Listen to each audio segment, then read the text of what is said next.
What's going on, y'all? It's your girl Kayla, and I am back here again with another video. So to start it off, I'm just go straight from the word. I'm gonna go straight from the source so that you can get a little bit of information and some insight on your purpose for the season in your life. So this is coming from Psalm 37. I'm gonna start at verse 4. And it says to take delight in the Lord, and he will give you the desires of your heart. Commit your way to the Lord. Trust in him, and he will do this. He will make your righteous reward shine like the dawn, your vindication like the noonday sun. Be still before the Lord, he said, and wait patiently for him. So, with that being said, right now I know, sis, that you are in a time in your life where you feel like God has forgotten about you. You feel like God has put you on a back seat and he have left you and he have forsaken you. But this is your confirmation, sis, that God did not leave you nor forsake you. That God is with you right now in the times of your troubles, in the times of your anxiety. He is here waiting for you to call on him, to remain faithful to him, because he will remain faithful to you over the promises that he had made over your life, sis.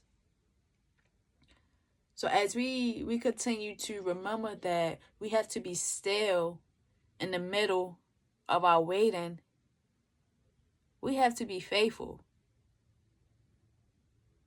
We have to continue to be joyful. And it's going to be hard to be joyful in certain times in our lives. But God is giving us everything that we need to be joyful.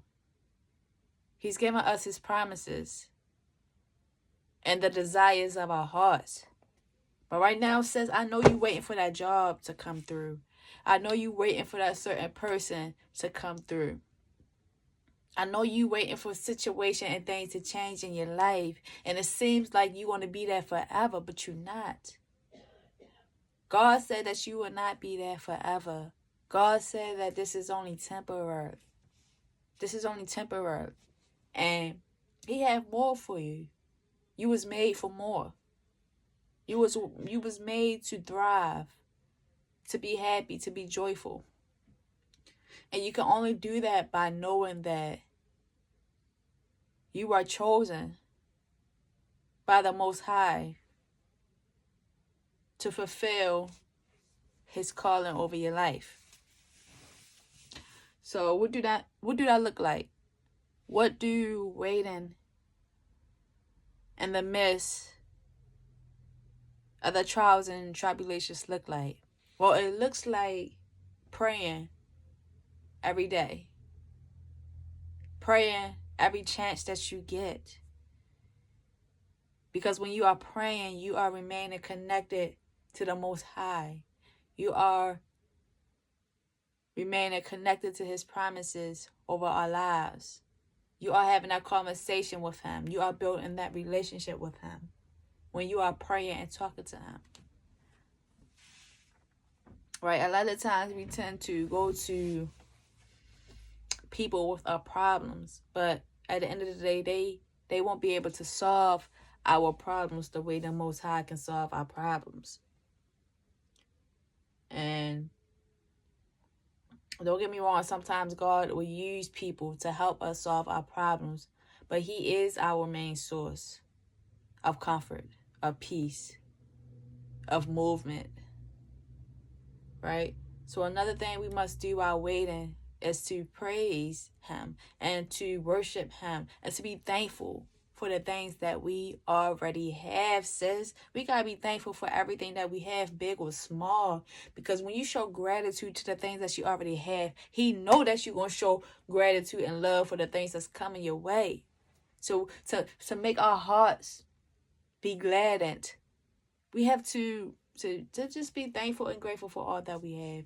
Because some people are wishing that they were in your shoes right now. Some people are wishing that they were in your spot right now. But whole time, sis, you want to be somewhere else. But just be grateful for where you are at. Be grateful for what God has already given you. Because he will never leave you nor forsake you is what the word says. Right?